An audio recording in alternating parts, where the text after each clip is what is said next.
баг инхма гэдэг би шинэ хөгжил цогцлбор сургууль баг боловсролын багшаар тасралтгүй 20 дахь жилдээ ажиллаж байна.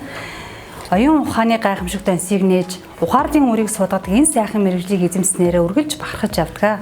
За ажиллах хугацаанд 5-1-р ангийг даан авч төгсгөөд одоо 6 дахь ангиа төгсөх гэж байна. За миний хувьд ээж хичээлийг төлөвлөхдөө зөвхөн багш заах гэдгээр бус миний сурагчид яаж хүлээж авах бол хэрвээ би тэдний оронд байсан бол гэдгийг бодож төлөвлөж ордог нь хүүхдүүд амжилттай сурах үндэс болдог гэж үздэг. Шинэ сэдвүүдийг маш сайн бэлдэж заагаад сурах бичигт баригдалгүй нэмэлт дасгал даалгаврыг сонирхолтой байдлаар бэлтгэн ажиллуулж мэдлэгийг нь баттгадаг байгаа. За математикийн хичээлийн эхэнд тоо тайлбарлах аргыг 2014 оноос хойш ашиглаж байгаа бөгөөд математикийн хичээлээр хүүхдийг сайн хөгжүүлж чадвал бүх хичээл жиг сайн сурч чаддаг нь миний ажилласан хугацаанд батлагдсан. За миний даасан болон төгсгсөн ангийн сургалтын амжилт 75-аас 85% гүйцэтгэлтэй дүгнэгдэж ирсэн.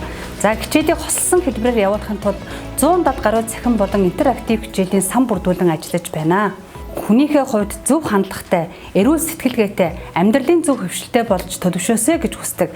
Даасан ангийн сурагчид нь айнуг болон сургуулиас зохион байгуулагддаг тэмцээнүүдэд удаа дараа амжилттай оролцдог байгаа. За амжилтын хэсгээс дурдвал цогцлборын шилдэг анги, за нүүдэл математикийн олимпиадын тэргүүн байр, урлагийн наадам болон намрын спартакиадад ангаараа тэргүүн болон дэд байр, аймгийн хэмжээнд зохиогддог хаврын баяр, Яргуй, Хараацай, хаврын уяг тэмцээнүүдэд ангийн 8 суралцагч оролцож алт мөнгөн медаль хүртсэн амжилтыг үзүүлсэн.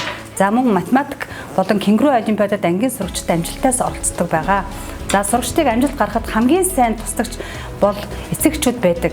За ангийн эцэгчүүд сургуулиас зохион байгуулагддаг бидний оролцоо эцгийн өдөрлөгт идэвхтэй оролцож тэргүүн байрыг эзэж байсан.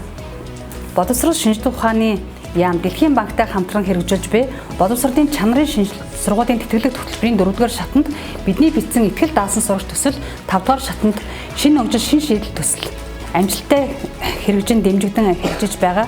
За шийдэл шинэ арга зүгээр сурагчдын унших, бичих, зохион найруулах чадварыг сайжруулж хоцрогдож буй сурагчид дэмжлэг үзүүлэх зорилгоор багш бүрийн бэлтгэсэн 5 их бүхий асууд даалгаврыг миний биеийн сургалтын менежерийн хамт хянаж эмхтгэн энэхүү гарын авалгыг хэвлүүлээд сургалтанд ашиглаж байна.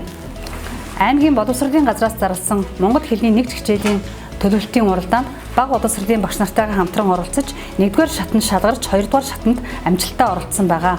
За мөн сургуулиас зохион байгуулсан миний арга зүй уралдаанд тэргүүн байр эзэлж арга зүгээрээ аймгийн сайн туршлага түгээх үйл ажиллагаанд оролцсон байгаа. Аймгийн ур чадварын уралдаанд тэргүүн байр, улсын ур чадварын уралдаанд дэд байрыг эзэлж аймгийн бага боловсролын мэргэжлийн авраг багш, аймгийн эмэгтэйчүүдийн холбооны оны шилдэг эмэгтэйгээр шалгарч байсан ба сургуулийн бүтээч багшаар 2 удаа, за шилдэг багшаар 1 удаа шалгарч байсан. За хүн дуртай ажиллаа хийх үедээ ядрах, шандрах, төвшөөгийг мэддэггүй зөвхөн чин сэтгэлээр бүхнийг хийдэг. Монголын мянган хүүхдийн итгэл сэтгэл ирээдүйд гэрэл нэмж хөрөнгө оруулах багш нар олноор төрөх болтугай.